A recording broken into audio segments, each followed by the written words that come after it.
Dis-moi Sylvie, pourquoi une vidéo sur l'alimentation au loup batasse? L'alimentation au loup batasse, c'est une force parce que ça fait vraiment partie intégrante du projet pédagogique depuis le départ. Et que l'alimentation, en fait, c'est 3-4 fois par jour et que c'est un acte du quotidien qui finalement n'est pas anodin. Ok, tu m'as convaincue. Bon alors, comment ça fonctionne? Dans sa démarche alimentaire, le loup batasse défend essentiellement la notion d'accessibilité à tous, puisqu'on accueille tout public. La notion aussi de circuit court, puisqu'on travaille en majorité avec les producteurs locaux. On défend également l'agriculture biologique, donc de saison, locaux. On est en lien avec la terre, puisqu'on a donc un potager au loup batasse qui permet aux enfants de comprendre d'où viennent les légumes. Au loup batasse, on a choisi de faire de la viande une fois par semaine et on diversifie les menus au maximum grâce à l'équilibre alimentaire végétal, donc surtout céréales légumineuses, cette association-là, ce qui permet de diversifier au maximum et de faire découvrir des choses que les personnes n'ont pas l'habitude de manger, sous différentes formes. J'ai entendu parler des ateliers cuisine, tu nous expliques? Un atelier cuisine, concrètement, c'est une équipe cuisine qui va venir m'aider en cuisine. Donc je les accueille à l'extérieur de la cuisine, je les équipe, Charlotte, tablier. Je leur fais une mini formation flash éclair sur l'hygiène et la sécurité. On passe un contrat et là on rentre en cuisine, démonstration du lavage de mains. Ils se lavent les mains. Pendant ce temps, j'explique ce qu'on va faire dans le cadre du repas du soir. Et puis on se met en route à laver, à tailler, à cuire, voilà, toutes sortes de fabrications pour le repas. Ils sont dans la peau d'un cuisinier professionnel. C'est d'ailleurs ça qui fait qu'ils sont hyper fiers de venir en cuisine, qu'ils ont envie. Je ne manque jamais de personnes pour venir en atelier cuisine. Il y a beaucoup de volontaires. Et ça se passe dans 99% des cas très très bien. Y a-t-il un repas qui fait l'unanimité?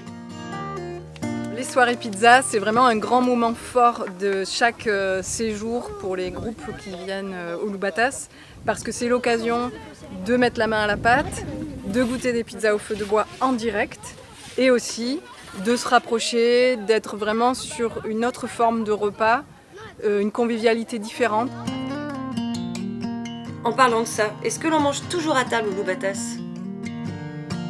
Il arrive que les groupes partent en randonnée à la journée sur le sentier de découverte et à ce moment-là, on fait un pique-nique.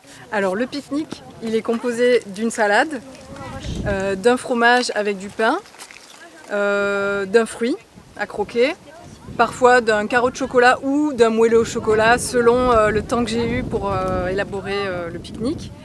Et bien sûr, je mets des chips parce que pour moi, un pique-nique, il faut des chips. S'il y a bien un moment où on peut manger des chips, c'est au pique-nique. Et on se fait plaisir et c'est un moment vraiment différent des autres.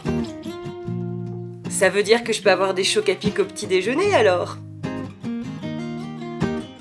On sert quelque chose de très traditionnel, ambiance plutôt comme chez mamie, tartines de pain, beurre, confiture. On change de confiture tous les jours pour leur faire découvrir des saveurs différentes. Tu arrives donc à leur faire manger des légumes tous les jours? Effectivement, je suis des fois moi-même surprise de ce que les enfants mangent au loup batasse. Des fois, je finis ma production en me disant « Ouh là là, ils vont pas manger, c'est moche ». Et puis finalement, de par tout ce qu'il y a autour, les ateliers cuisine, les interventions, les soirées pizza, le lien qui est fait entre les animateurs, les personnes en cuisine et les encadrants, alors ils ont envie de goûter, ils goûtent et finalement ça se passe très bien et ils découvrent des nouvelles saveurs, des nouveaux aliments et on est quand même toujours étonné de la découverte qu'on peut provoquer grâce à ces repas-là. C'est bon! Et tu prépares beaucoup de repas? Dans une saison, je prépare 10 000 repas, ce qui représente en fait 35 repas le midi, 35 repas le soir, sur 8 mois de l'année, de mars à octobre.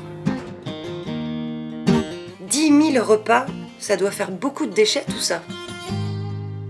Globalement, je peux dire qu'on produit plutôt peu de déchets, dans la mesure où tout l'approvisionnement en denrées sèches est fait en gros conditionnement, c'est-à-dire 25 kg. Et par ailleurs, tous les légumes ne s'épluchent pas forcément en fonction de ce que je vais en faire, donc les volumes de déchets sont minimalistes. J'ai une poubelle de déchets tout venant pour une semaine de travail. Donc on a une poubelle dans la cuisine qu'on appelle compostine, que les enfants vident en fin de repas tous les midis et qui finit au compost avec lequel on fait du terreau pour le potager. As-tu des conseils à me donner pour lancer une démarche similaire? Une démarche alimentaire de ce type nécessite d'impliquer à la fois les mangeurs. À un moment donné, il faut qu'ils mettent les mains dans la terre ou qu'ils fassent à manger. Nécessite d'impliquer aussi les encadrants, qui soient convaincus de l'intérêt que ça peut porter aux enfants ou aux adultes qui viennent chez nous au Loubatas. Et à la fois, il faut impliquer l'engagement du cuisinier, que la personne en cuisine retrouve du sens dans son métier et soit fière de porter ça, de transmettre ses valeurs. D'où viennent les produits que tu cuisines?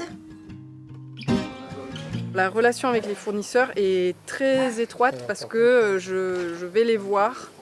Je les vois au moins une fois par semaine. Et le lien est le lien est précieux parce qu'il m'arrive d'aller aussi sur le terrain, aider quand il y a besoin. Et surtout, c'est que j'appelle les producteurs avant de faire mes menus. Je fais mes menus en fonction de la récolte et non l'inverse. Je suis Jean-Luc, je suis l'animateur de l'association Tout Naturellement.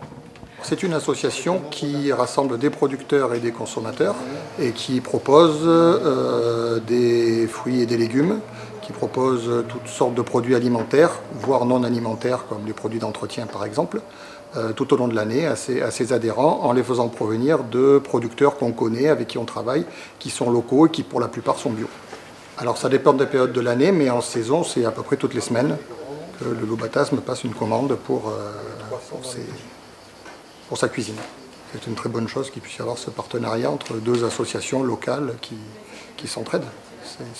Ça aide les producteurs, ça aide nous, l'association.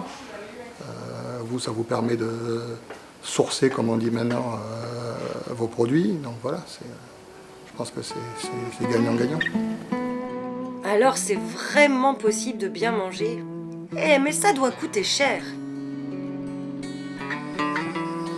Au Loubatas, on s'est rendu compte que oui, c'était possible de manger à 98% bio, local, de saison, puisque on a calculé notre coût matière sur plusieurs années et on arrive à un coût matière à 6,20 € par jour par personne, matin, midi, goûter, soir. Donc ça reste quand même très accessible pour manger pratiquement 100% bio. Avec tout ça, au final, c'est quoi ta plus grande satisfaction? Ma plus grande satisfaction à faire à manger pour les gens, c'est qu'ils se régalent. S'ils lâchent leur assiette, moi ça me dérange pas du tout. En gros, mes objectifs pour les mangeurs, c'est qu'ils retrouvent le plaisir de manger, qu'ils retrouvent le plaisir de cuisiner et aussi de revaloriser le manger, c'est-à-dire revaloriser ce moment-là où on se met à table tous ensemble.